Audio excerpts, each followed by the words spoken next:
Ember Sword is a free-to-play MMORPG, and it's a sandbox MMO, which means that you have a lot of freedom to do whatever you want in the game.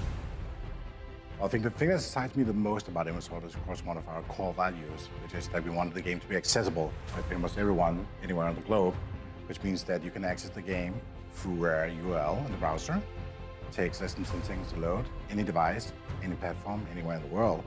For our technology to be able to bring those experiences to anyone in the whole world in 10 seconds is a game changer. It happens on moon of Tanabos that was flying to the Jupiter orbit. The special very thing about it is that it has flux, so the things that all the magic, all the things like alchemy come from. So Tanabos is rather, colorful place with a lot of different things that could happen. Having an immersive environment, it really comes down to, is it believable? Does the world make sense? That's one of the key aspects that we are working hard on every single day to make sure that it does. There is no good game without talking to your player base, talking to community in the first place. We want people to touch the feeling of the game, to just embrace what is in there. You don't have a game without a community, without the players. With people already being here, they also feel like they own Ember Sword. They are part of the development journey. There will be playtests where people will be able to experience the game in a very, very early stage. We are a player-driven game, and not just that, I think we're a player-driven company. We're doing Ember Sword! Alpha playtest do Ember Sword. Come on, guys. You died. You will be remembered. You will be remembered. No. We do iterate on our gameplay a lot. We make it, we tweak it, we polish it, and always are on top of what does this experience feel like. And it's part of the process that we all take our ideas and mash them together and figure out how to do things the best way. This is a game made by passionate and avid MMO players. It is designed to really bring back sociality. Ember Sword embodies this, that we created the game which we loved, and we hope that offers the opportunity for all players around the world to either fall in love the first time or rekindle the love with the games, which allows them to build friendships, build momentums, build experiences, build legacies.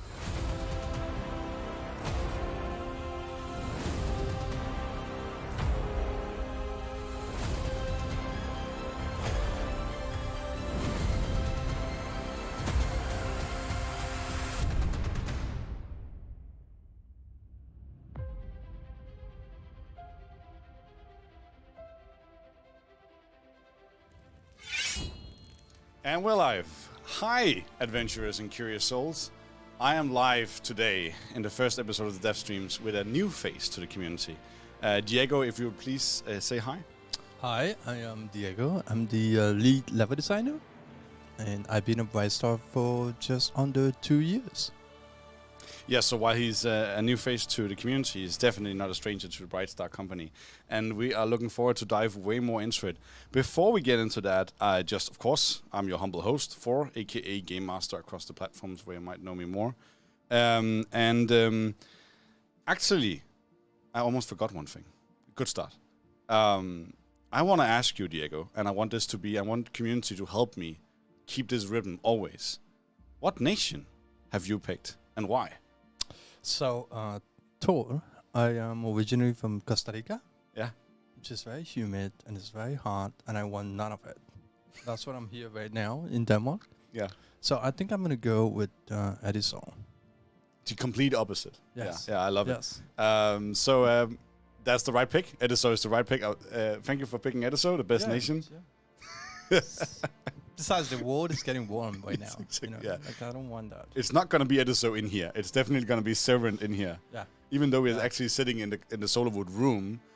So yeah, a mix of nations. Maybe there's going to be some dusk around by the end of the night. Let's see.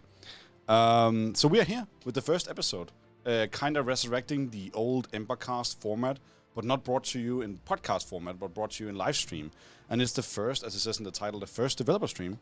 And we are focusing today on Diego, on level design, on biomes, and world building. I guess is a way to kind of encapsulate it. This will be a monthly series where, we on a monthly basis will do dev streams like this, where there will be different focuses on different departments. There's a vote going on right now, I know, in the YouTube chat on the live stream. Maybe they'll ask in the Twitch chat as well, the moderators, if you're being very nice.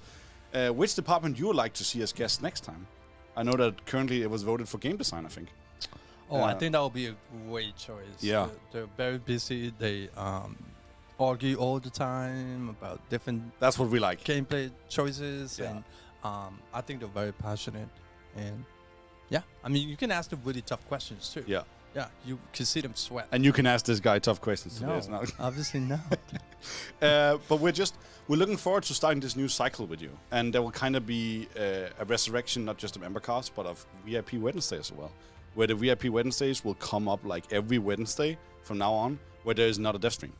And we'll inform the community of the dates as soon as possible. We already got a lot of them mapped down, and we might talk about a little bit later as well. But yeah, this is really done to shine more light on the game development, to shine more light on the journey of Ember Sword, and just to share it more with the community. Yeah. And we're looking very much forward to that. Some updates and reminders before we get lost in the mayhem we're going to have today. The AMA stream with the founders is out from last week. So if you haven't checked that, go and check that on YouTube or Twitch. Then if you have questions to ask, you can go into our 24/7 live Discord bot on our Discord server where you can ask questions. And those are the sorts of questions that we pick from in these Q&As. If you ask them right now, we might not get to pick them for this Q&A. So if you want to ask questions for this Q&A, it's probably live in the chat. And if you are very lucky and blessed, we might pick one of those questions. But keep asking those questions. It's actually very important that if you like these dev streams, you should ask the questions. And if it's questions that maybe it's not fitting for level design today, but maybe it's more fitting for art or engine or, as you said, game design, we will keep them in the pool of questions until we reach that session of the cycle developer stream. Then there's just so many more incredible things happening this year. We have a playtest upcoming, of course. We have a Fanabus Cup, and there's even more things that I don't think we can say today, but incredible things coming. And then there's something happening right now. We are in the spit middle of an application phase of a land sale. Are you serious? Yeah, and I think maybe should we play something about that? 100%. Yeah, I don't even know what that is. Let's fire away. Let's go.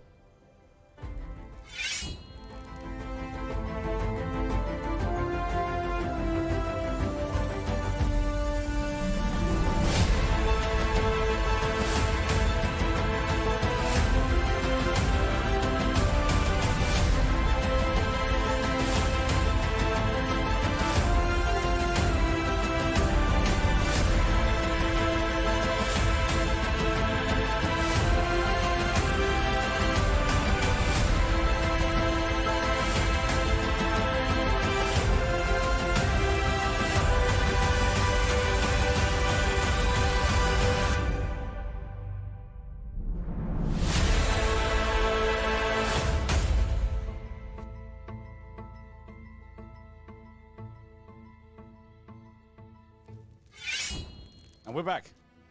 Hey, that all worked out. Great. So somebody said the music was a little bit too loud, so just put that a little bit down. Feel free to comment on that live in chat. Before I throw it over to you with, you called it a hot seat earlier, I think. Before I throw it over to you in the hot seat, Diego, it will continuously get hotter and hotter. Well, I consider it chair of pain. Yes. It's not very comfortable. You're going to see me shifting positions so many times. All kind of. Yeah, I'm going to be squatting on top of the chair. I love it. I love it. You'll see it right here live stream. That's where it's all going to happen. I'm going to throw it over to a different scene where what you will see playing in the background while we're talking is just some content for you, some behind the scenes content. It's actually your team just working in the background on the engine. So let's show it over to you. So, Diego, you, as we said, are a new face to the community. So let's hear some more about you. Let's hear a little bit about your journey, how you got involved with Ember Sword and why, and your path so far in game development. Well, yeah. Thank you very much for giving me the chance to share with you guys a little bit of my background and also how that makes me, I think, a good fit for what we're doing. So I have a pretty unusual journey, and I think I'm not the only one at this company that has very sort of diverse background. A lot of the people in our senior positions, they have had many different jobs. They're very passionate about many different things. And so for me, it all started out when I was a teenager. I was back in Costa Rica, and I was very passionate about single-player games, and I decided that I wanted to make them. So I started making my own modifications for Matt Spain, which was my favorite game at the time. And then after high school, I got a job offer to move over to Sweden, and I started working at DICE with the Battlefield games. So I did a couple of years of single-player games with Bad Company, and then I did the multiplayer games like Battlefield 3, Battlefield 4, a little bit of Battlefield 1. And then I decided to take a break from the industry. I have been working for 9 years, and I've always been creative. So I decided to pursue an art education. So I went to a classical painting academy. Yeah. And I learned how to paint classically with oils and charcoal. And I thought I was going to be a concept artist. So I actually graduated and I built a portfolio. I applied for a lot of different companies. One of those companies was this one right here. And I can tell you, the bar for concept art at Brightstar is very high. We have insane concept It artists. is so high, you know. I had a couple of interviews with them, and we decided that I wasn't the best fit at the time, but I was a great fit as a game designer or lead level designer. Yeah. So I decided to come back into the business, and I moved over to Aarhus. This was the first office that I worked at. Yeah. Brightstar, so it feels a little bit like nostalgic. Yeah. For me to be back here. Full circle coming back. Yep. It's good to have you back. I love it. And so I paint in my spare time, and I spend all my day just helping the level designers make a kick-ass game experience. Yeah. Hell yeah. Okay, so so you're still getting time to do your art in the background in the spare time. Yeah. Yeah, that's good. That's good to keep up with those hobbies, even though I know you're a very busy man. And I think just touching a little bit upon that, I know the community knows Brightstar very well at this point, or I would hope so. But it speaks a lot to our mentality that you applied for something, right? And I'm sure you are a great concept artist. But then you found out in that process that you would instead become the lead level designer, right? Yeah. And I think that speaks a lot to the mentality of the company. Yeah, we put a lot of trust in the talent that we have. Yeah. We also are very open-minded in terms of how different skills can sort of work together to create a compelling final product. Yeah. And we're also a company that's growing. And that means that we are able to think about things a little bit more differently than other traditional game companies. Yeah. And I think that's an asset to us. And speaking of growing, so if you are wanting to be, especially I think it's programmers, right? Oh my God. If you know object-oriented programming, like C++, please come here and make a lot of money and make awesome games. Yeah. And have a really, really hard time, but really fun as well. Yeah, 100%. exactly. Yeah. All right, so talk to us. I know level design. In level design, you do... I was about to say I know level design. I don't know a lot about level design, but I know that in level design you do so many different things, and you touch bases with a lot of different departments. So maybe let's just start at walk us through what would a standard day in level design be. Okay, so level design, we sort of sit at the intersection of many different disciplines, right? Yeah. So it's not like a super sexy job because, everything trickles down. All the problems trickle down. And so we eat a lot of problems. Way to sell it. Mad kudos to the people in my team because they're very patient and they're very stubborn. Yeah. Right. But the upside is we have tremendous influence in terms of how the game feels and what it looks like. Yeah. So it's a lot of responsibility, and so a typical day begins with a little stand-up meeting. And then we sort of define what the priorities are for the day. And then we have 3 level designers right now, so everybody gets like a different area to work on. And we implement the gameplay. We sort of brainstorm new biomes. And a couple of days a week, we play test the game with some of the other departments here at Brightstar. Because that's super important. I love those tests as well. I saw one thing from chat. Someone asked, Lord Israel asked, is it all handcrafted or procedural generated? Right now it's handcrafted, right? Yeah, so that's a great question. So we have a very big world, and we don't necessarily have massive amounts of people. You know, so we have to be pretty smart in terms of how we allocate our resources. So yes, initially we made everything by hand.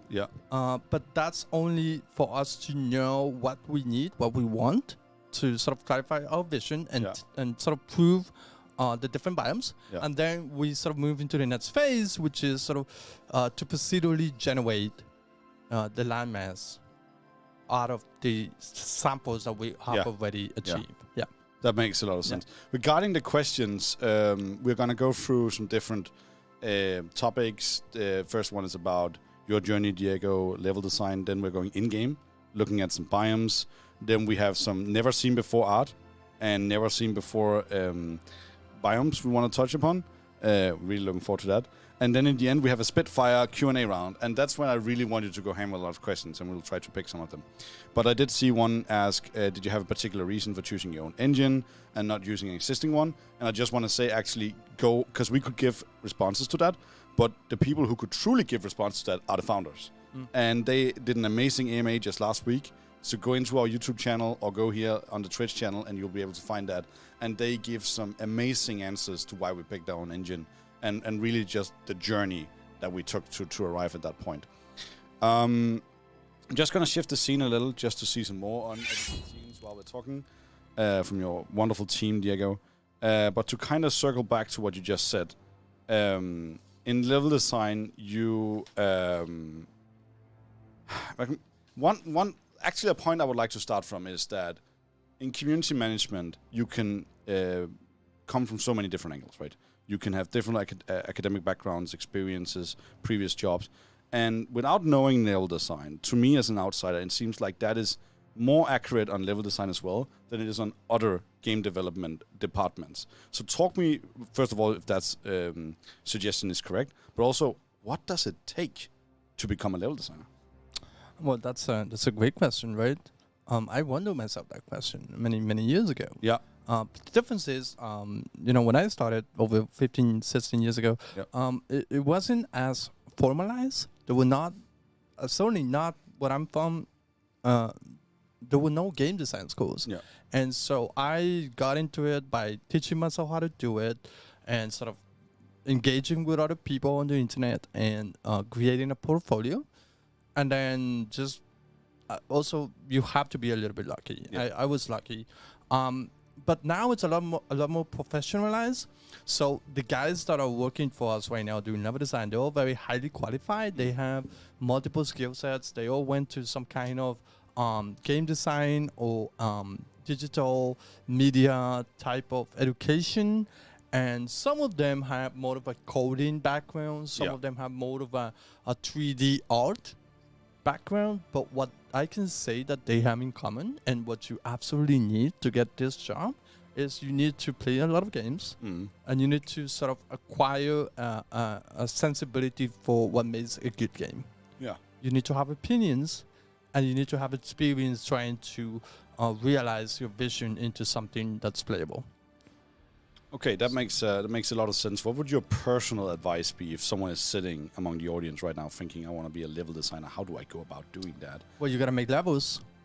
Play a lot of games, make levels. And then, if you can get your feet in the door at some game company, that's also an option. You can go through QA. You can start as an artist as well. You can just, go to game design school. You can make your own levels without going to game design school. But the more you practice, the better you become at it. That makes a lot of sense. And it helps a lot that you're involved in the communities that are based around the games that you enjoy playing yourself. Passion is extremely important. I think you're always... Now we're getting sidetracked a little bit for not the first time, but you're always blessed as a human being if you have passion in what you're doing, right? And I think in game development, especially, usually people bring passion. Because I think you need passion to be able to shape something that others enjoy. Definitely. So that makes a lot of sense to me, and both for level design, but in general. And it also makes sense, that mentality, that if you want to do level design, then do it, right? Go out and build those levels, build those maps. The tools are out there. Yeah, exactly. And go around and play with those tools. It sounds fascinating to me. I mean, I knew some of this, and some of this today is also news to me. But I like how your team is so diverse. Like some more coding oriented, some more visual oriented. And I also like that you have this like very visual mindset and visual background as well. In my head, that is probably enabling you to do your job even better, right? Because you have this visual mindset of this. That is true. That's actually not necessarily something that I expected, but learning how to make images and telling stories through images make me think a lot about what the message is and how does that message get communicated to the audience. It also makes me be very methodical in terms of making the research so that you understand how something works. And how is it believable? And so you create a context that informs the choices that you make in a creative space. And so all these things are skills that you have to use when you create your own environment, your own world, a particular biome. And you need to make sure that the message and the tone and feeling that you are after is effectively conveyed in the final product. That makes a lot of sense. Okay, let's see here. So another base to touch upon is that you said that your department works, you are the hotspot for a lot of other departments. And let's start with some of that. I know art, both because of your visual and artistic background and your interest, and because I know you work a lot with art. Take us through how it is to work with art and how that impacts your decision in level design. Well, first of all, kudos to the art department. You know, they're very talented. They're incredibly passionate. You know, one of the senior concept artists that we have, she trained in architecture. She went to architectural school. So when she makes concept art that sort of features buildings, these are not pulled out of nothing. You know, it's all sort of thought out. And we spend a lot of resources conceptualizing the props and the buildings and the environment. So none of this is photo bash or like improvise. Right. So we take that work that they do and we use it as a framework or as a context for us to give it life. And so we sort of expand upon that. We also request assets that they make for us. And we can 3D populate. assets for in-game, right? Exactly. But it all starts with a concept. Talking about that concept, because I one thing that we talked about earlier, I know off stream, and that I've heard other artists that hopefully we can bring on the stream in the future are talking about is that concept art, especially in Ember Sword, is they're trying to actually make it very accurate to the end result. Maybe so even more than maybe in other games. And I think that actually speaks to, I think that mentality makes a lot of sense as an outsider. And it speaks a lot to how important concept art is for us specifically. And I think that's just nice to put out there to the community, because sometimes you ask questions like, why are you showing concept art? We want to, like, hopefully by showing you concept art, we can get you to understand the journey we are on, right? The process we're on. 100%. The concept art that we get, it's highly specialized. It's concept art that it's filling more than one need. Because it's almost like you're getting this set of Legos with instructions on how to use them. And so we take these Legos and we build the city, but we don't have to think too much about functionality because the buildings make sense. The buildings convey the culture of the people that live in this particular part of Solarwood. And so it's also the same camera perspective, and it's the same color scheme that conveys a particular mood that we want for this particular area. So it's actually some of the most important pieces. That makes a lot of sense, and obviously it's all coming together in the end. I saw someone in chat saying future biomes in caps lock. Stick around. There's definitely some future biomes in the end of the stream. So, but let's move on. What about programming and engine? Because I know you also work a lot with those guys. Tell us something about that. Well, the joke at this company is everybody has cats, right? So we send cat pictures to the programmers to make them laugh, so that they make the features that we need to make the game awesome. Yeah. So we get a little bit of goodwill, right? And then they give us cool stuff that we can put in the game. Yeah, you blackmail them with cats. Yeah, cat pictures. Yeah. Yeah. We don't send the actual cats. No. No. Thank you for clarifying that. It's very important. Okay, so no, that makes a lot of sense. And when I have the amazing honor of working in the same room as a lot of people in your team here in your office, and they're often talking with someone and very long meetings, and I'm like, okay, who are they talking to? And it's often programmers. Yeah. They're sitting talking to, and I love that dynamic, that friendship. Right? Yeah. That makes a lot of sense to me. I mean, honestly, it's like this sort of mini relationships, you know, like you have your favorite programmer that you talk to, and you're like, dude, this thing is broken. Can you help me fix it? And then they will spend like 5 hours just going through it together. Yeah. So it's a very technical job sometimes, because we're very ambitious in the tech that we're making, and sometimes it just doesn't work the way it's intended. So we absolutely love and need our programmers. You heard it the second time. We need programmers. And I think we're always going to need programmers. Like every game developer needed programmers. Yeah. Okay, so what about art programming? Amazing people. What about game design and lore? Walk us through some of that in terms of level design. So we could improvise, but that would not be good. I mean, we need a framework. We need a context. So part of the context is concept art, right? Yeah. The equivalent of concept art is in terms of the quests and the world building is to have lore. Yeah. So we have this great writer who is very talented at creating compelling storylines and compelling characters and worlds. And so he writes a lot of background information for us to be able to put the biome in context and start thinking about what are interesting quest lines. What's interesting gameplay that could, fit this particular quest line. So we take a lot of advantage from that. And the game designers are highly experienced. They work in different games, many good games. Yeah. And so they help us create very cool combat, very cool abilities. So we take a lot of what they do and sort of make it come together. Yeah. So we put things together. That's what we do. That makes sense at the end of the spectrum of all these different fields. And you're referring, I think, also to the lore master, right, Sam? Yeah. And if you're more interested about Sam, I know he's very active in our Discord server. So there, if you go into the lore channel, you can often reach him.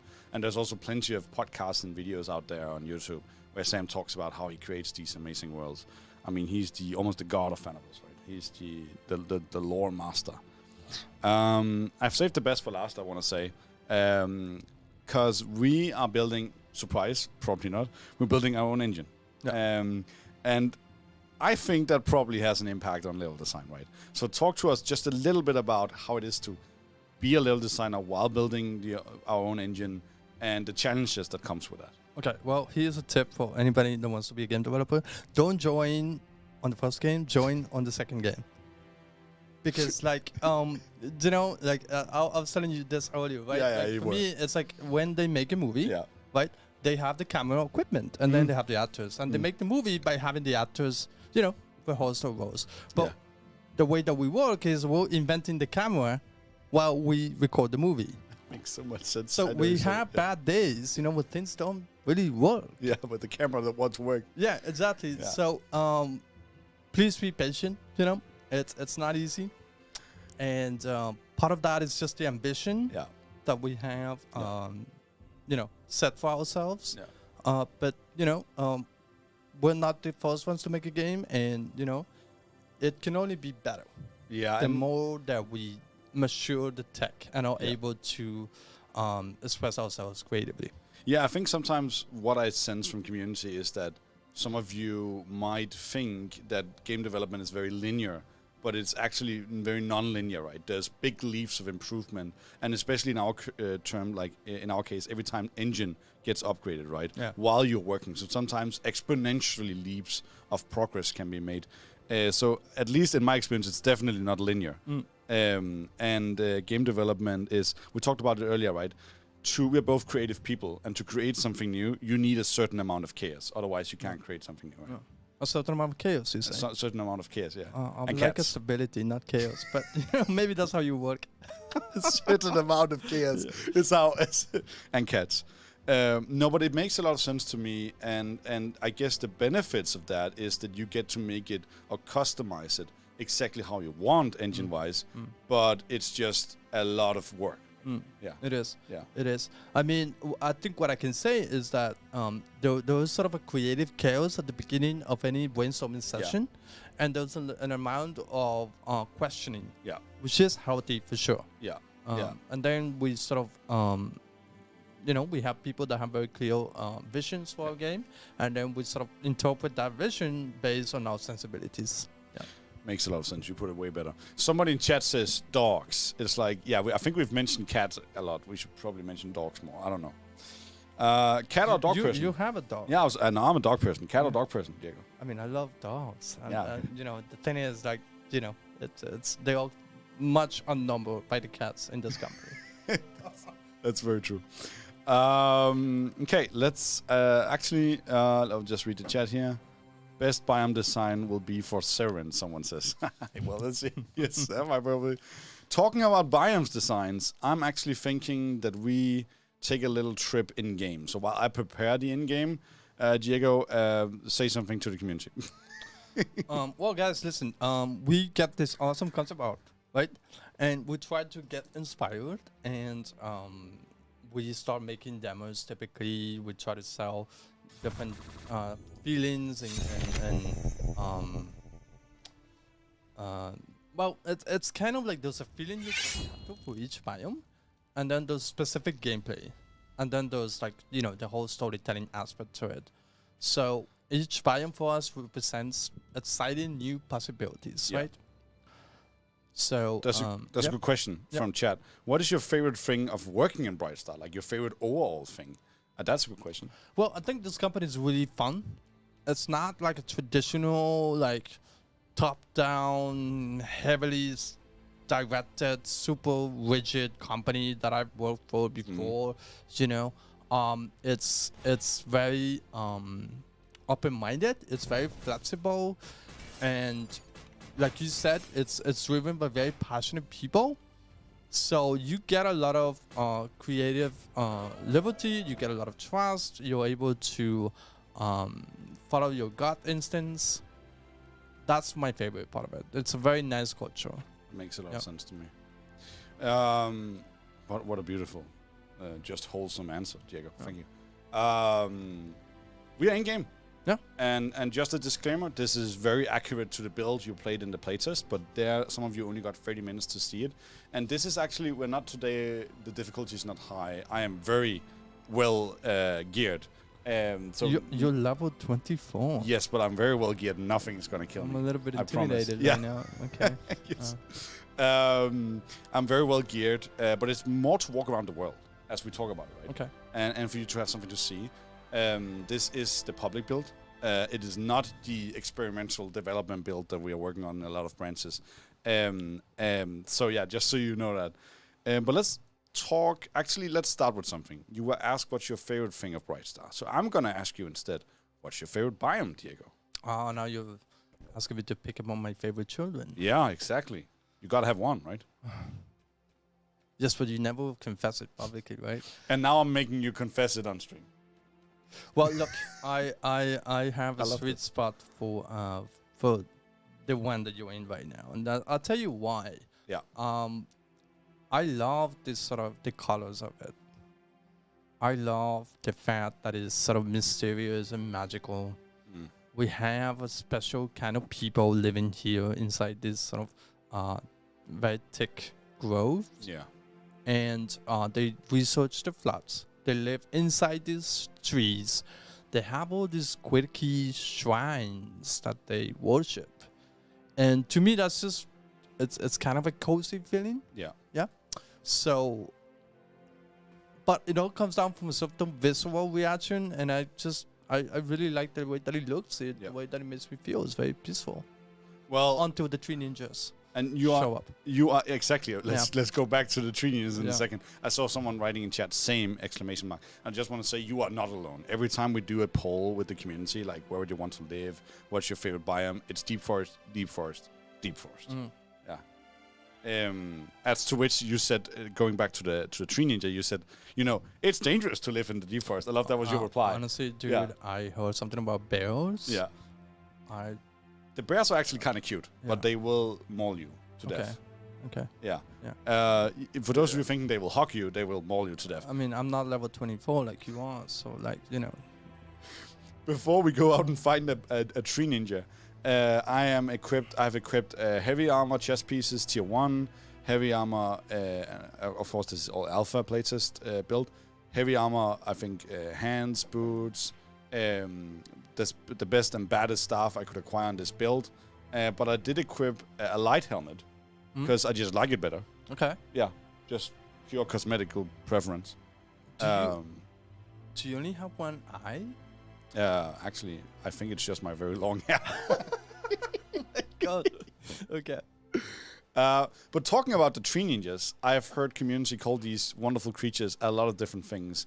Bark bros. Okay. Yeah. Right. How about that?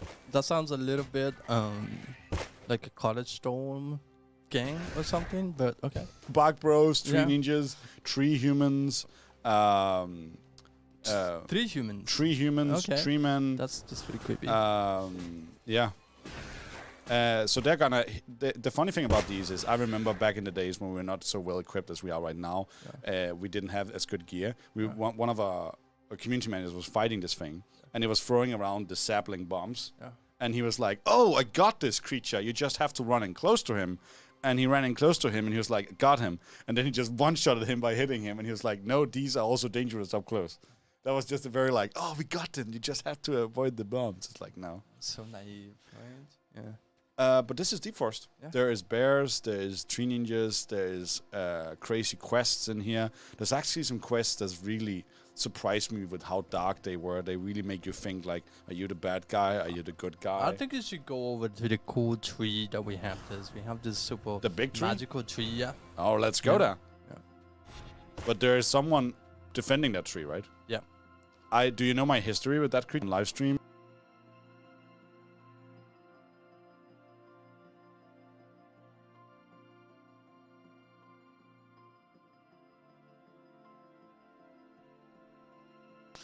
I'd like to see you try. I'm super geared. Let's see if my level is enough. So the thing for us, I can tell you a little bit of background on this one. But so the challenge for us is like, we like you guys to sort of have a little bit of variety, right? We don't want everything to look the same. So we try to come up with interesting sort of flavors to an ecosystem, and this is one of them. It's this sort of swampy type of area where everything dies. Yeah. So it's all very, very dark, and it's all sort of gravitating around this magical tree.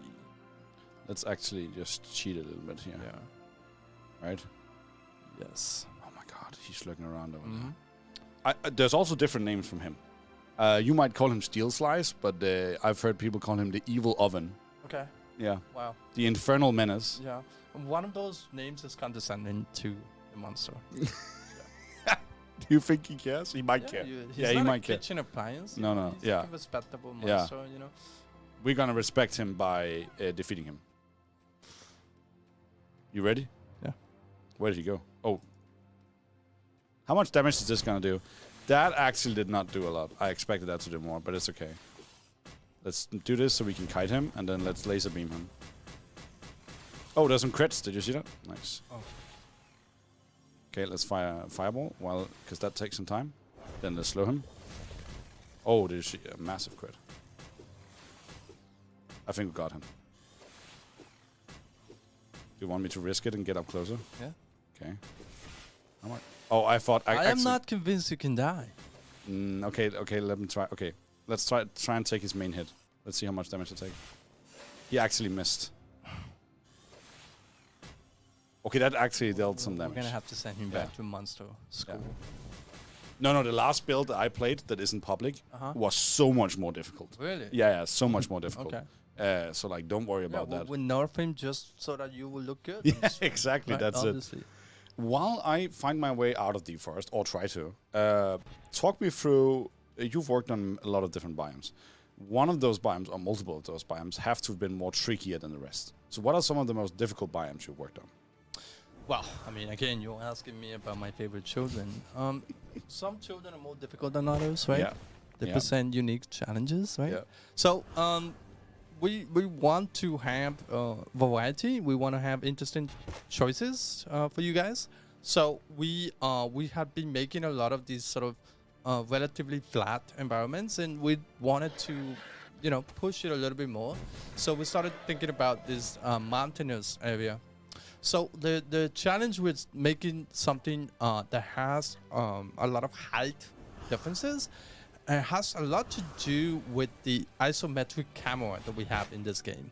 Because you're looking at things from the bird's eye view, there's a big potential for things to get in the way of the camera, which makes it more frustrating to keep like a good overview of the environment. Yeah. So like these trees kind of block the camera, right? So when we make mountains that are very, very large, it inevitably blocks the player, and it blocks a lot of the area that you want to look at. Yeah. So we have to balance that out, and we explore different solutions. Some of them are more feasible than others, and we decided not to make the mountains incredibly tall because of that reason. Yeah. So that was one of the challenges. Another challenge is sort of people have to move. We don't like people to have to run forever. I don't think that's the most fun aspect of any game. So we have to strike a balance between giving you guys interesting choices about how to get to a place, but not making it a chore. Let's circle back to the mountains, because I find myself in a biome in between the mountains and the deep forest now. Yeah. You call this the red forest, right? That or is the, true. Or the autumn forest, I've also heard. Yeah. I have mixed feelings about the red forest. Also because I'm part red colorblind. Yeah. So to me, it could be the gray forest. I don't know if that's funny. It was funny to me. Well, that defeats the whole point of making nice graphics if you are not able to look at them. I like this big tree. But it's also like, this feels sad, right? It is a bit melancholic. Yeah. But I guess that's on purpose, right? 100%. Yeah. I mean, we have graveyards there. Yeah. Yeah. And it's also, there's sort of different materials that predominate in different environments, right? So this one is a lot more about rock and stone. Yeah. You find a couple of stone. Oh yeah, here's the graveyard. Quarries here. Yeah. Also stone graveyards as well. Fallen, decrepit buildings and death and like old mines. You almost get to think that there's something going on here. Oh, okay. You mean under? Maybe. Okay. All Down right. and under? Don't think we can say more. Yeah. We have a number of different quests, right? Yeah. There's many different storylines that we want to tell, right? So we want to have environments that fit different types of creatures, different types of characters, different types of civilizations or groups of people, and all sorts of creatures that live in these places, right? That's the sort of geography of this Solarwood nation. I'm going to my favorite spot in the mountains. You are? Yeah. Okay. Because my favorite biome is actually the mountains. Okay. And I think the mountains are very interesting because it's the only biome right now, more or less, where there's a big y-axis, right? You can go vertical. Right? Yeah, I think you just like it because you don't have mountains in Denmark. Yeah, we talked about that. We only have small hills? Yeah. Because I don't think I, as a person, would love mountains. But I think my avatar, in-game, I like mountains. Yeah. I actually can't jump up here, but I know that if you do this right, I didn't. Oh, there you go. Hey, what about that? Second There you attempt. go. Yeah, that's some skills, right? Mhm. This is my favorite spot, right here. And I love that the fog, if you get closer down, kind of dissipates. Honestly, Tor, I think you should expand your horizons. There's far more beautiful environments than this one. This is just nostalgic. I've seen villages, I've seen fortresses and temples, and you choose like a barren piece of rock. It's my piece of rock. Yeah. Just sit here, light a bonfire. Okay, we'll go. To talk about the mountain, because not only is the mountain extremely unique in its composition of dimensions, but it's also, I hear weird stuff. I hear that there are weird people living here. They're all very reclusive, Yeah. lonely people. Yes, 100%. What is it they're called? Do you remember? The Lost Tribe. The Lost Tribe. Okay, what did I wander into? This is kind of creepy. That is a very creepy forest. Yeah. I love that. What's that on the walls? I love that. Whoa. It's some kind of fungi. What? Yeah. Lichen. I think you call it lichen. What? Yeah. I almost feel like I'm in someone's lair. Yeah, I mean, I think, again, work in progress. Yeah. There will be a lot more creatures. Yeah. When we come back to this one, there will be creatures that are specific for this particular biome. And we like we've been thinking about polar whales as a very specific creature for this. That sounds scary. Yeah. But they're not in here right now. No. Yeah. Okay. What died up here?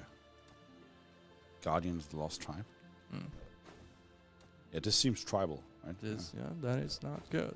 But let's actually look a little bit at the map, because you can kind of see, like, this is a creepy area, right? Yeah. And then obviously there's a quest there, and I think this is settlement or town or something. And then there's a forest area also. There is in the mountains. Yeah. So this is we spend a lot of our time trying to think of interesting flavors to an ecosystem. Right. Yeah. So you have this sort of dark, foresty type of place where you just went, right? We call it the creepy forest. Then you have a more, I guess, naturalistic, more beautiful, green forest. Yeah. You have more just barren mountaintops, and you have a river. Yeah. And just different types of environments. So some of them are more developed and populated than others. But this gives us a nice, interesting base where we can have all these cool quests. And here's the city, right? That's the city. Yeah, down here. Yeah. So we can move them. Yeah. That's the whole set. Yeah. Design that we're coordinates. working with, Makes a lot which of sense. is the stuff that you buy basically at the land sale. Yeah. Which is going on right now. So if you want that, I don't know if you could buy specifically that. But I mean, go in and check. I think there's a nice new interactive map on the website.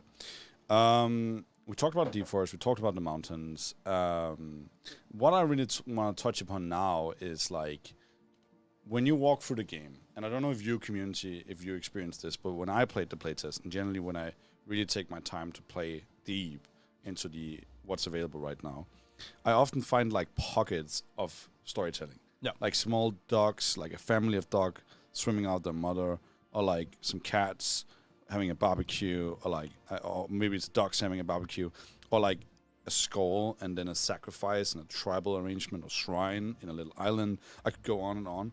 And a grove, there's a grove certainly I found where we just danced around. What is that? Like, I suppose that's you guys building that, right? I don't even know what you're talking about. This is stuff that I don't even know it's there, because, every level designer has their own sensibility. Yeah. They sort of interpret the lore in a slightly different way. Yeah. And I want every designer to express themselves creatively. So, when you feel the inspiration, you're in the flow, you might sort of take it in an interesting direction. But that's awesome. That feels like an awesome job to me. Yeah. I think that's why you see a lot of cats in Millweed. Oh, because Perhaps the level design seemed like cats? Yeah. Oh, the level designer who built Millweed like cats. All of them have cats. There's one guy that has a dog. That's the personal advice. But I don't think we have a dog model right now. No, so, okay, yeah. true. I was about to say that's the personal advice for becoming a level designer is get a cat. Yeah. Well, we'll concept a dog model just so you're happy. Yeah. Yes, that could be nice. But just like that. Okay, but talk me through a little bit, like, how much agency does level design have in those kind of world building and story building? I mean, it's again, a lot of our job is to make things come together. So we need a framework set, right? We can't just invent everything. We just don't have that kind of time. And honestly, it's good for us to have something that's already decided. So, you have the writer who would sort of propose the general quest lines. You have concept art that proposes, the buildings and the props and, why things look the way they look, right? And we sort of are responsible for the end user experience and sort of making distance work holistically together. Yeah. So we have agency, we can sort of push quests in a certain direction, we can tweak the combat and maybe the density of resources. But generally what we do is we sort of try to think of how these things are sort of working together, and is this fun, not? Yeah. Or not fun? Yeah. And then we can sort of talk to the specialized departments. So we have some agency, but not completely. No, it's a balance. Yeah. Right? And it's the teamwork that makes a lot of sense. Mm-hmm. Okay. All right. So there's just so much here. I mean, maybe talk us through a little bit about how you go from something landing at your table, like let's shape this biome, the rainbow biome, and then finalizing that biome. Like what? There's a lot of steps there in between, right? You mean the process? Yeah, the process. Yeah. So I have to kill a boar. I mean, we received this concept art. We sort of get a brief telling us, who lives here, what do they do, how do they coexist with each other, and what are the quest lines to be, that would take place there. And then we take this and we sort of start creating different interesting demos. Where can we take this stylistically? How can it look? And what's the terrain like? Can we make it more rugged? Can it be flat? Can we add water? How do you navigate? And so we maybe decide on a couple of the more promising demos, and then we start making bigger areas in that particular direction. Yeah. And then we add the gameplay, so we add the resources, we add the creatures, and then at last we add the quests, and then we play test and we refine it. How, like, a biome is never really complete right now, is it right? You probably often circle back to a biome, right? Yeah, that is true. Yeah. Okay. We do get feedback. Yeah. And then when we sort of procedurally generate everything, we're gonna have to go back to them and sort of adjust them to match the quests and the gameplay that we want. What's the biome that you had to circle back to the most, actually, now that we're talking about it? Problematic biome. Oh my god. Millwit, probably. The very first biome. Because there's sort of a progression in learning about your vision and how to realize it, and sort of making mistakes. And the first attempts are maybe not that successful. Yeah. So with Millwit, we have to go back to it quite a lot of times, actually. There was a point where I think nobody could stand looking at it. And like, it's not necessarily that it's not good, but it's more like you need to take a little bit of space to come back at it with fresh eyes. That makes a lot of sense. So we're pretty happy with Millwit now, but it was a learning process to get there. Okay. All right. Let's see. I think we've touched upon a lot of things. I mean, let's just show the map here one more time. One interesting thing is that you already touched upon it, but the biomes is not gonna be like this, right, in the final game. No, so I just want to clarify. So what we do is we sort of establish the different biomes that we have, and then we will make them come together into different zones, which are based off a world map that we have already decided. And so based off the different people that live in different places, and they're not just people, creatures, and all sorts of living things, and so when we have all these different samples, then we can procedurally generate a much bigger terrain. That makes a lot of sense. So that's coming up. Okay. Yeah. While I'm standing here at the river, I think we might leave my avatar there and just take a short break. Yeah, if you're up for that. Yep. And then don't go anywhere, because what we will return with in the next section before the Spitfire round is some never seen before concept. Wait, what? And some never seen before biomes. And this is news to me, Tor. Oh shit! I'm gonna brief him in the break. And I didn't say biome, I said biomes. So stay tuned, guys, because this is something you don't want to miss. Oh, this is perfect. Did they hear me in infrastructure? Okay. Okay, like, we're locking him out. Okay. Guys, let's take a break. Bye.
Ember Sword is a free-to-play MMORPG, and it's a sandbox MMO, which means that you have a lot of freedom to do whatever you want in the game.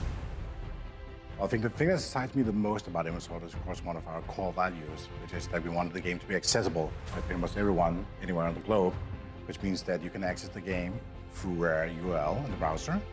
It takes less than 10 seconds to load, any device, any platform, anywhere in the world. For our technology to be able to bring those experiences to anyone in the whole world in 10 seconds is a game changer. It happens on moon of Tanabos that was flying to the Jupiter orbit. The special very thing about it is that it has flux, so the things that all the magic, all the things like alchemy come from. So Tanabos is rather, colorful place with a lot of different things that could happen. Having an immersive environment, it really comes down to, is it believable? Does the world make sense? That's one of the key aspects that we are working hard on every single day to make sure that it does. There is no good game without talking to your player base, talking to community in the first place. We want people to touch the feeling of the game, to just embrace what is in there. You don't have a game without a community, without the players. With people already being here, they also feel like they own Ember Sword. They are part of the development journey. There will be playtests where people will be able to experience the game in a very, very early stage. We are a player-driven game, and not just that, I think we're a player-driven company. We're doing Ember Sword! Alpha playtest do Ember Sword. Come on, guys. You died. You will be remembered. You will be remembered. We do iterate on our gameplay a lot. We make it, we tweak it, we polish it, and always are on top of what does this experience feel like. And it's part of the process that we all take our ideas and match them together and figure out how to do things the best way. This is a game made by passionate and avid MMO players. It is designed to really bring back sociality. Ember Sword embodies this, that we created the game which we loved, and we hope that offers the opportunity for all players around the world to either fall in love the first time or rekindle the love with the games, which allows them to build friendships, build momentums, build experiences, build legacies.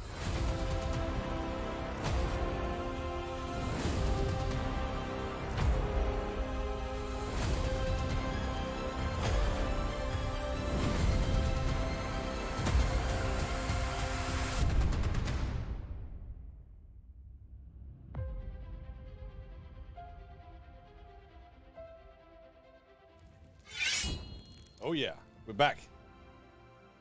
All right, so we've kind of... No, I actually don't want to talk a lot about it. I just want to show it. Okay. So what we're going to show you now is a video. Well, it's a mix of some pieces. There's some behind the scenes, your team working. Then there's some different biomes, but mainly it's a lot of a new biome. Mm-hmm. And what about I take this biome and spoil that, and then you take last one. Yeah. The one I don't know anything about. Yeah, the one you don't know anything about. This one is Savannah. And I actually don't remember if we've released tiny teasers about Savannah in the past. But I know we haven't really talked about Savannah. Savannah is something, at least, it's a long time since I heard about it, so I feel like it's been worked on for some time. But it's something that we have never shown, and it wasn't in the playtest. I would like to show some of Savannah. And while we are watching this video, because there's no music in, because I want you, Diego, to talk a little bit about what it is we're seeing. Mm-hmm. All right, let's go.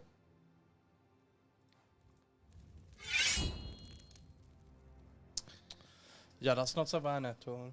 No, it isn't. I love this pipe. But we'll get there. This is grasslands. Yeah. Which might be close to Savannah, might not be close to Savannah one day. I don't want to promise people grass like that in Savannah. No. It's a dry place. Yeah. Oh. Yeah. Oh, there you go. Yeah. It's a little drier. It's pretty dry. Yeah. I mean, you don't want your car to break down in that place. And concept out of Savannah. So, what you see here is our own engine. And this is one of the level designers, sort of tweaking things and shifting objects. This is some of the buildings that we're planning for it. It's a bit more rustic, a lot more wood as a construction material, a little bit more Western. Yeah. Like. Yeah. You see it. You'll see it in a second.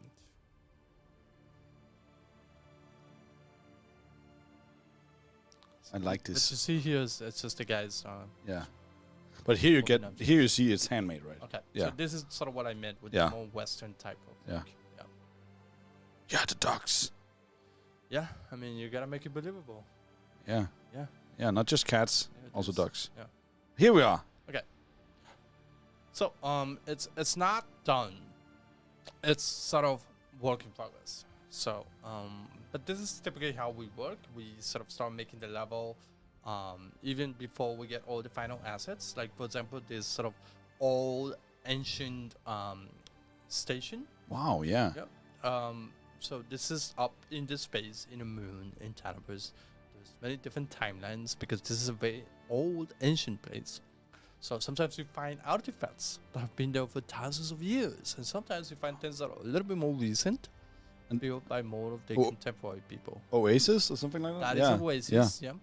So this is just one of the different flavors that we're planning to have in this biome. So that's to us, that's always the challenge. How can we make this interesting enough? Because it's going to be a very large landmass. Yeah. So we want to make sure people have something interesting to look at every certain amount of space. Yeah. Yeah. To me, that's very, and this video is looping while I'm talking. So to me, that's very interesting. Okay, so there was some interesting. I know that we talked before the stream. You said like sometimes level design feels like a landscape architect. Yeah. And there was some interesting architecture there. Yeah. That seemed like almost like, yeah, technology-wise, that was something I've never seen in a biome before. Like some of those buildings seem very interesting. Yeah, I mean it's a more rustic, more primitive place. You know, you repurpose a lot of things, a little bit more Mad Max type. Yeah, but a that's little bit specifically closer to what you will see in Duskrun. But it's not Duskrun per se. No, it's not Duskrun per se. So we try to sort of compile a lot of different flavors in this nation. Yeah. So in a way, it's a bit of a microcosm of what you see in other parts of Tanabers. Yeah. But it's not as extreme. No. Yeah. But there's specifically a concept art piece that I'm trying to, because that really, I think maybe it's here after the ducks. God, I love the ducks. Always brings a smile to me. Yeah. There's a bandit chasing him. Right? Yep. So in this particular biome, it's all about using water or floods, right? Trying to scavenge resources out of this very hostile environment. Let's see, like there's something going. That's some of the Asian technology that you stumbled upon. That's amazing. Yeah.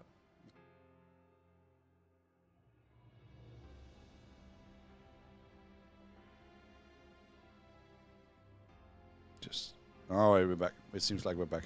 Okay. Apparently, I think we talked about some new technology that the system did not like. Okay.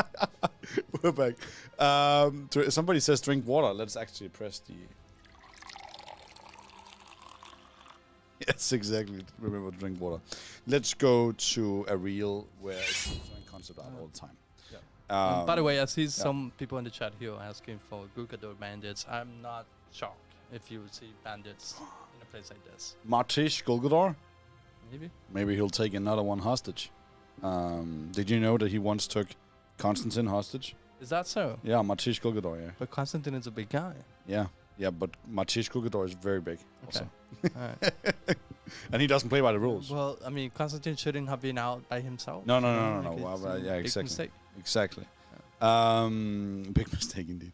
Okay, so talking about Savannah, which I think is like very curious, and you can see some of the concept out here. There is something else in store for us in the future that we talked about, and I want you to kind of unveil that.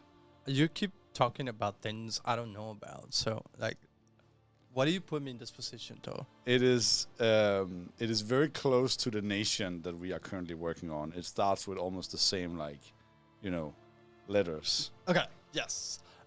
So it's called Trumbo. Do we have something? I don't know. Do you have a sound effect? I mean, Solor marsh. Yes. So it's an exciting Now that's biome good based around the wetlands. Yeah. Let's change to it actually. Oh my God! See, already the colors are very different. Yeah, it has a different vibe to Yeah. it. It's very quirky. It's very magical. Yeah. And so we have sort of a spectrum of maybe believability or a spectrum of relatability. Some of the stuff that we have is not that different from things you see here in planet Earth, but some of them are way out there, and this is one of them. Yeah, because I was about to say, this biome to me is like the biggest step towards an otherworldly design that we have seen in all the biomes we've shown so far. The concept artists have been pushing for more of that stuff. Yeah. They want to have fun. They want to think of cool, very weird stuff. And this is the one that sort of starts pushing a little bit more in that direction. Yeah. So, for example, I can tell you a little bit about how the environment affects what's in this biome. So it's very much about water. So there will be a lot of flooding involved. You see a lot of the constructions are up on almost stilts. Yeah. But not just stilts, though. They actually move. What? So we have walking buildings. So you know more than I do about this. And you can see it right there. You can see the legs in one of the concept art pieces there. How about that? You also see a lot of special plants on top of the water, like a lot of lily pads. Yeah, beautiful. So that you can sort of jump and move around the water. Yeah. You see a lot of very weird plants. And some of them have these incredible eggs, which I heard are laid by some kind of creature. What? Like, so many questions my head can process. It makes me think of the movie Aliens. Can you get whoa? Take a step back. Can you get pets? Like, can you get a pet, or like, are you gonna steal the eggs and then you're gonna fight a massive creature? Like, and now you speak about aliens. Like, I have so many questions. I think you will have to live with your questions for a while. I'm gonna call someone after this stream. Okay. Let's start from the beginning. So one thing that's very fascinating about this biome to me is that yes, the forest is beautiful, right? The general forest is beautiful, and forests in general are beautiful. But that could also be a forest, more or less the standard forest that you can find in Denmark, right? Like, more or less. There won't be crazy bears and boars. But the deep forest and the solar marsh, now we're starting to get into how crazy Phanabus is, right? How crazy solar wood is. Because this dwarf planet or moon of Jupiter, a lot of things happened that we probably can't get into right now, but like lore in the future, like we can dive more into that. But like the catastrophe and like this, both because of flux and everything else, this land is crazy. And now we're starting to see some of the more crazy biomes, I think. Yeah, I think we're hinting at it. Yeah. I think if you sort of think a little bit more in terms of the artistic direction. Yeah. We always sort of try to combine this sort of medieval aspect with a fantasy aspect.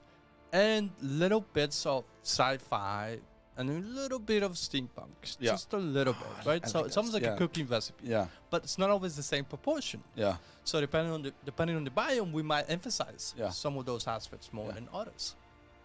I like that. And I think this goes more in the direction of sci-fi and fantasy. Yeah. Than something like Millwood, for example. I love that. I love the color schemes as well. Yeah. I mentioned that I'm not good at seeing red. I see blue perfectly fine. Oh. I love this. Oh my gosh. It's my favorite color as well. Okay. Well. Because I can see it. Every biome has a different vibe, man. Yes. This is your vibe. Yes. Yeah. I love this. And Solar Marsh, the name, like, I don't know, to me that feels like almost like something that's probably unique to Solar Wood. I don't know, but I like the name Solar Marsh. It has a lot to do with the sun and how you sort of repurpose solar energy. Yeah, okay. Are there weird people that are going to live here as well? Looking at the buildings, there probably are. 100%. Oh my god. Are they going to be I friendly? don't know if I would call them people, but yeah. I mean. Wow. Okay. No, I'm super excited. Okay, so I have some questions while we're looking at this. And basically, I think this is my new favorite biome. I think this beats mountain for me. Okay, that's not like pressure at all for me and my team. Talking about pressure, how long does it usually take to build a biome? Like, I know it's probably different, but can you give us some kind of range? I think it sort of depends on the ambitions of the biome. We often have to wait for deliverables, so like things that are made for us, and so it could be a month, it could be 2 months. Yeah. As we start using the procedural generation system and sort of the pretty advanced tech that the programming team will make for us, it'll be faster. Yeah. Yeah. Okay. But when it's handmade, it takes like a month or two. Yeah, but that's okay. And then sometimes you have to circle back to Biomes, right? Yeah. Because of feedback or playtest. 100%, Yeah, yeah. exactly. Okay. What is the most? I think you kind of also answered. The most reworked and recycled or like gone back to Biome is Millie. Right? Oh yeah. Yeah. Okay. Do you have any idea how difficult this is going to be? Like Solar Marsh? I have no idea. I think it might be difficult. I think you're trying to extract more information than you can right now. Yeah. So what you're saying is, if I get you back here in this hot seat in like maybe 3 or 4 or 5 or 6 months, we can maybe talk more about Solar Marsh. That's 100% what I'm saying. Yeah. I love it. It's a deal. It's a date. And the rest of you are invited as well. That's okay, right? Yeah. Okay, good. Okay. So, Solar Marsh. All right. Okay.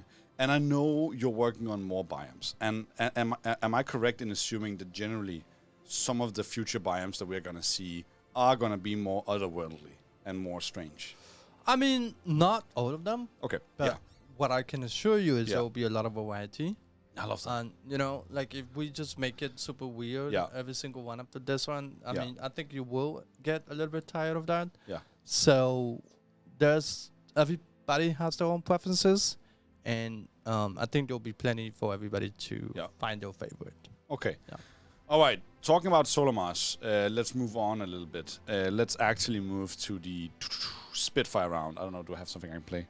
I need to be more on point with this. Let's move. So we are moving to. Let's see here. And we're gonna start with. Can you feel it? Are you ready? Can you feel the heat? 100%, man. Yeah. We're gonna start with an easy question, which I like. Which I would like you to start with. Yeah. How are you today? I mean, I'm kind of hot and a little bit uncomfortable in this chair of pain, but I'm very privileged to be here, and I'm getting a lot of attention, which is nice. So, Chair of pain. yes. The chair of pain. All right. Am I being too dramatic? No, it's fine. I love it. I love to. Please be dramatic here in the scene. But I'm doing great. Thank you very much. Yeah, good. I appreciate it. And this is a question from Myra, by the way. Myra, thank you for asking how we are. I'm also very, very good. We have been talking about how long you spent on Biome. We've been working on this initiative, this developer stream for so long. And I'm just super happy. I know my team is on the edge of their seats. And we're just so happy to see this kick off. And I love being here today with you. Yeah. But I'm also looking forward to like all the episodes in the future and what we're going to dive into. But thank you, Myra, for asking. How are you guys in community? Tell us in chat, please. How are you? Are you doing good? Are you sitting comfortably and not in a seat of pain, chair of pain? Somebody asks, what's your favorite dog breed? Oh my God, this is the best question. Do you have a favorite dog breed? Yeah. I got to think. Okay, you go first.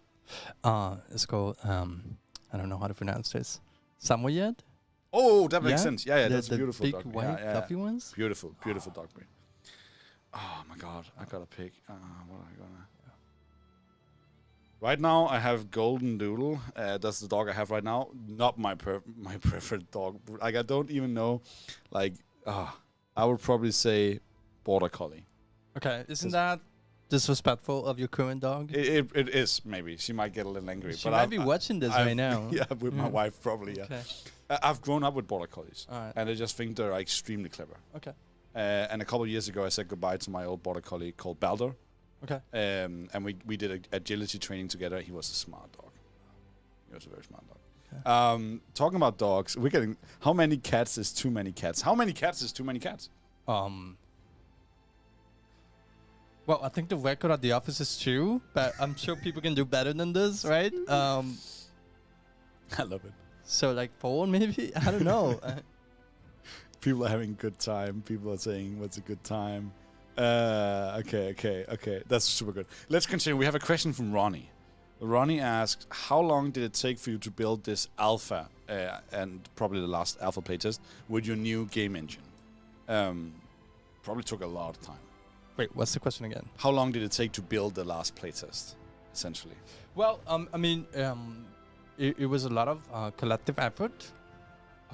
We probably spent 2 to 3 months working on it. You know, we had to implement new quests, we had to polish a lot of things, but a lot of the work involved had to do with abilities and a lot of gameplay specific features. Yeah. Yeah. Yeah, because in development, obviously we're extremely busy, and you're always working very hard. But when these big playtest moments arrive, you probably divert a little bit and spend a lot of time on that experience alone, right?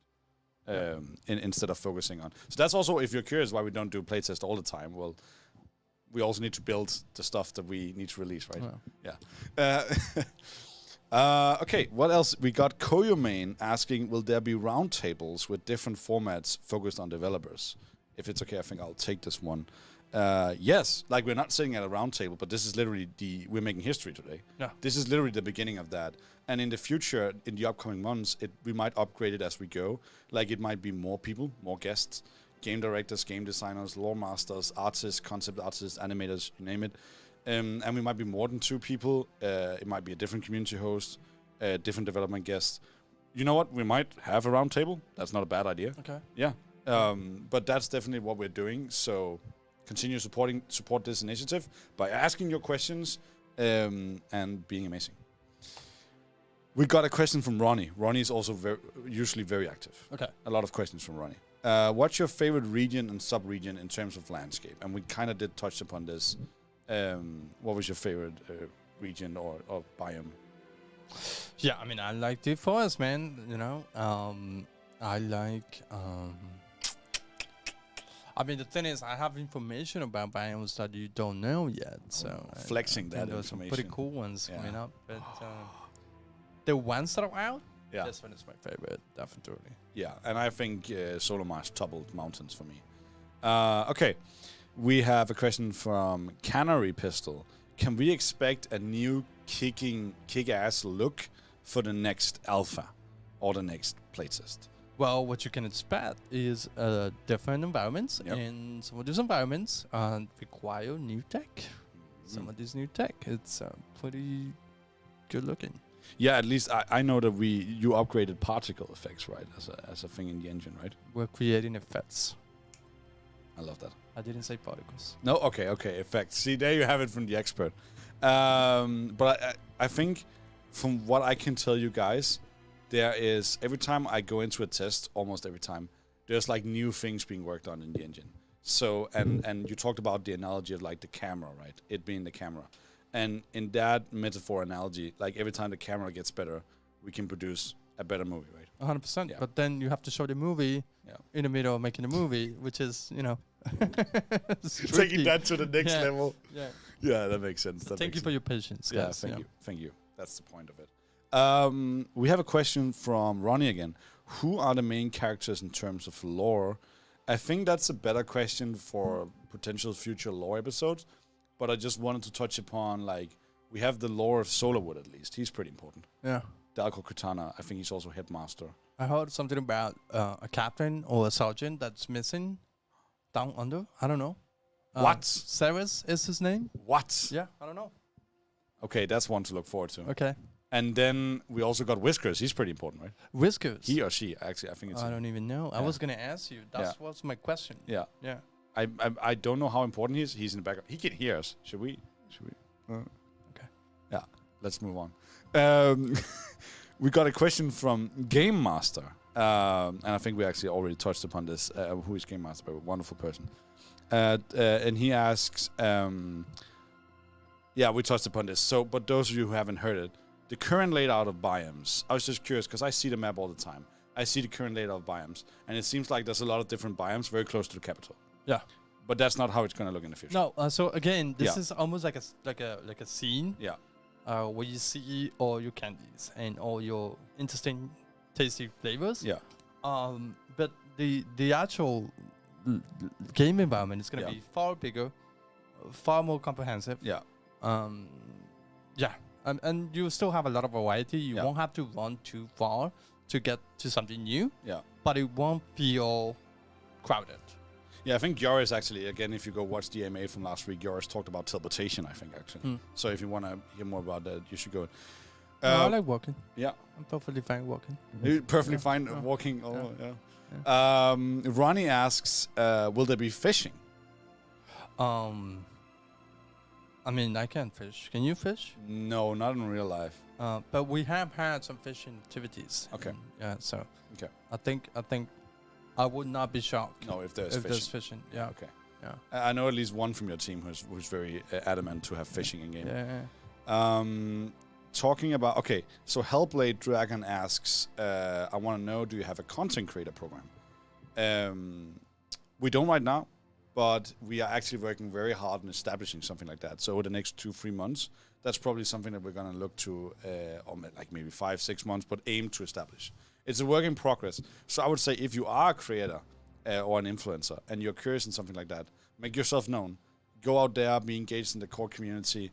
Help us making it easier to identify you, because that is something that is heavily on our mind in community these months. We want to work as close as possible in collaborations with creators, influencers, and guild leaders. And we're looking forward to that. So thank you for that question. Again, this freaking Game Master, he asks, minimap plans. Are we going to get a minimap? I've heard rumors. Yeah, 100%, yes.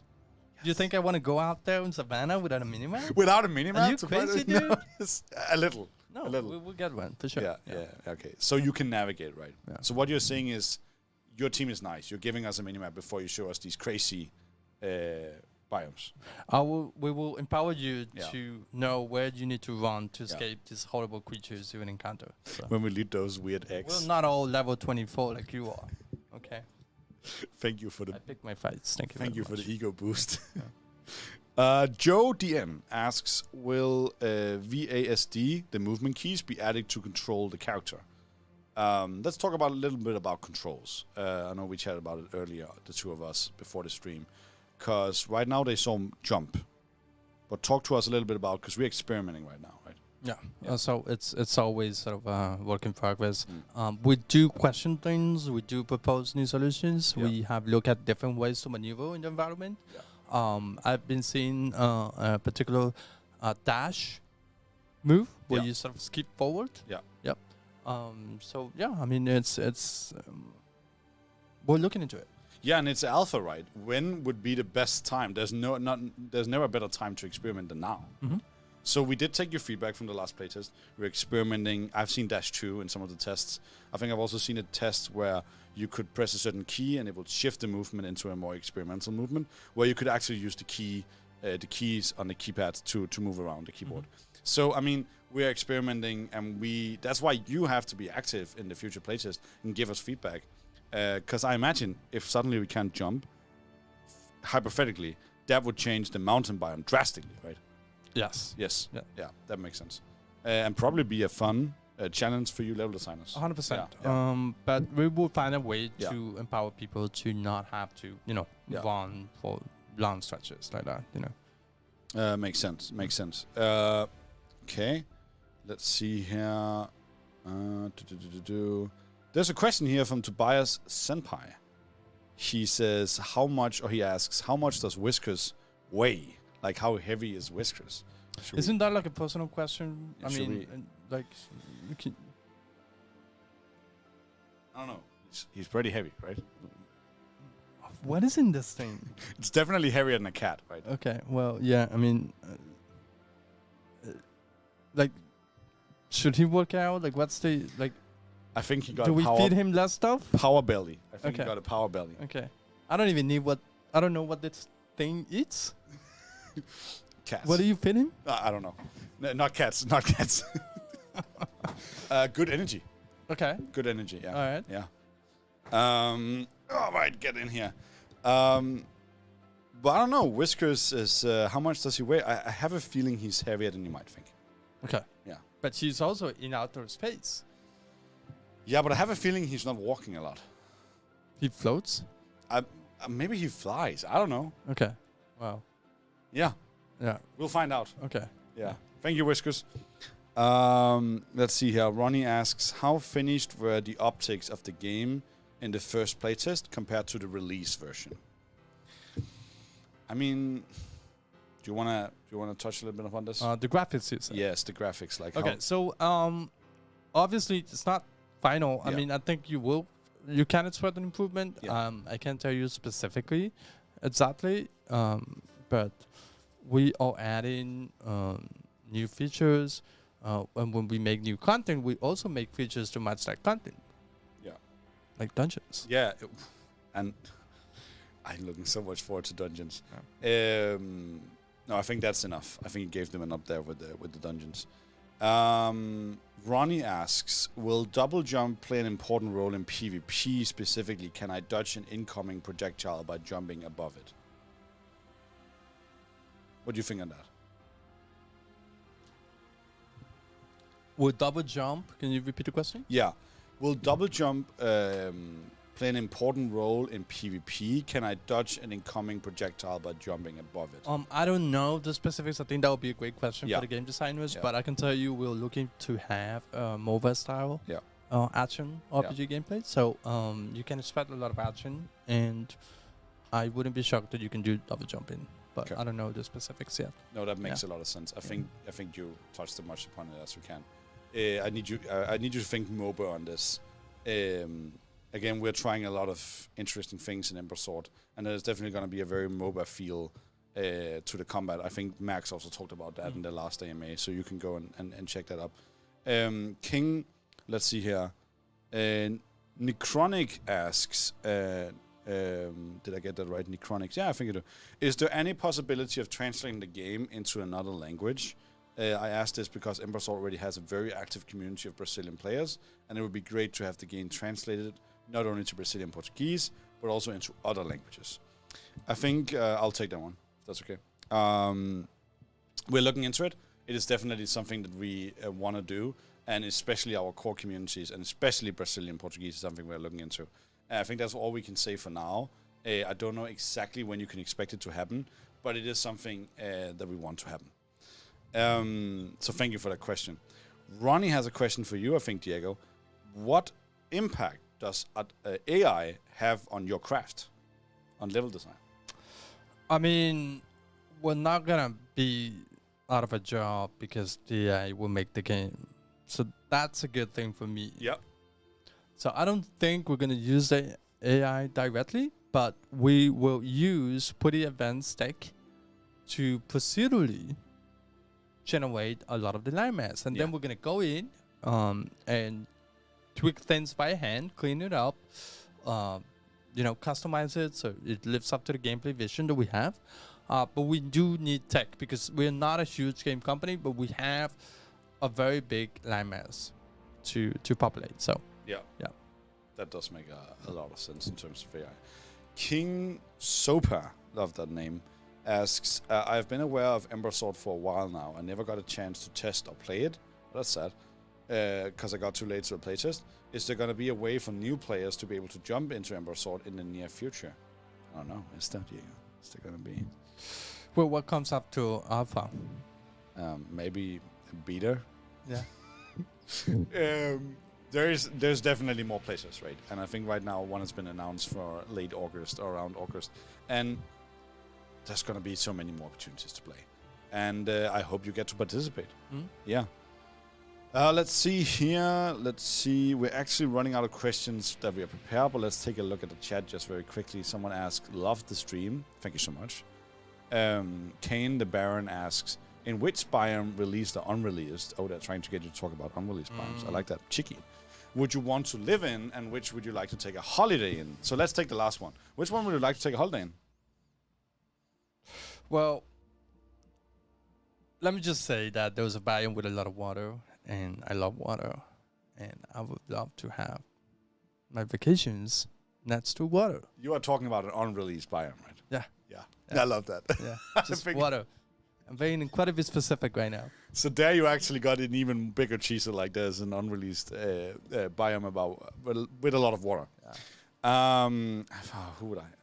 Deep forest is too dangerous, right? Yeah. So. But don't you like mowing the grass in your backyard? I feel like you would do well in grasslands. That's true. I like grass. Yeah, just go to grasslands and make it pretty, you know? I like grass. Yeah.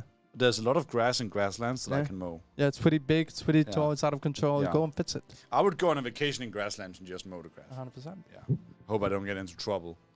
Let's see what else we got here. Super Whiskers, somebody say. Yeah, Super Whiskers.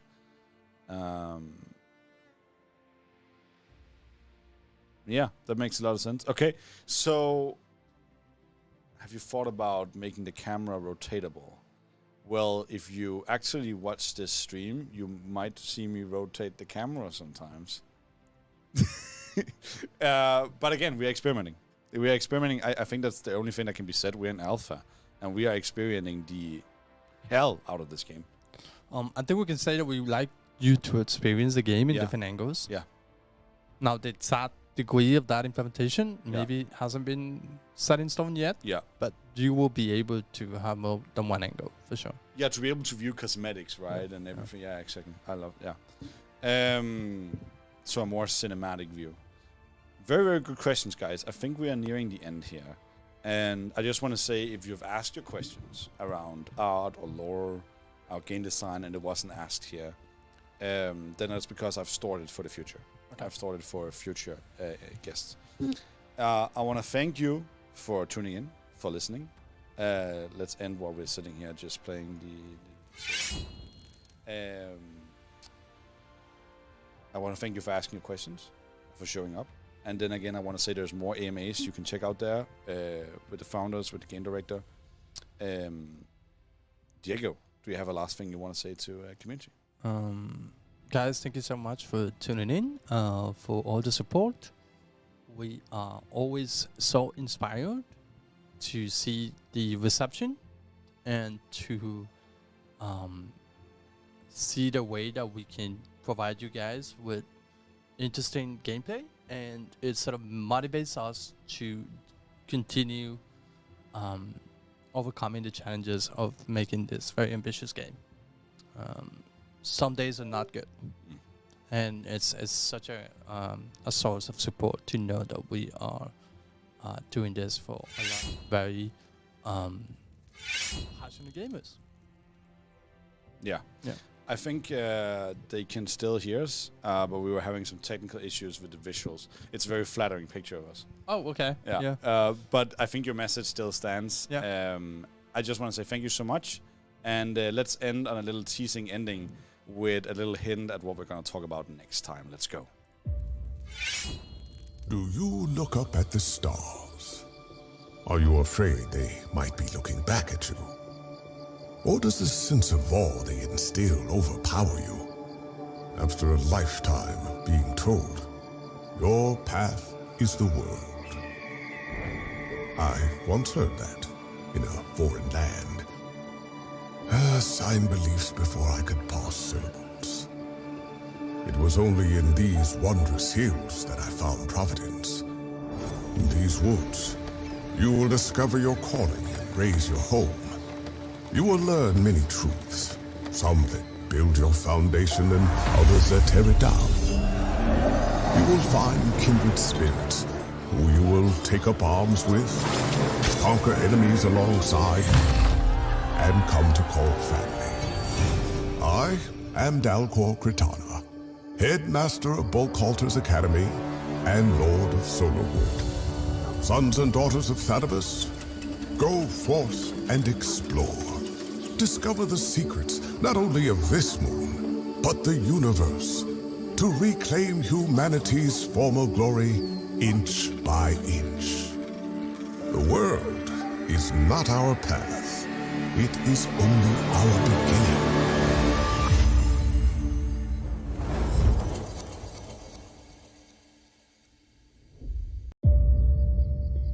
Do you look up at the stars? Are you afraid they might be looking back at you? Or does the sense of awe they instill overpower you? After a lifetime of being told,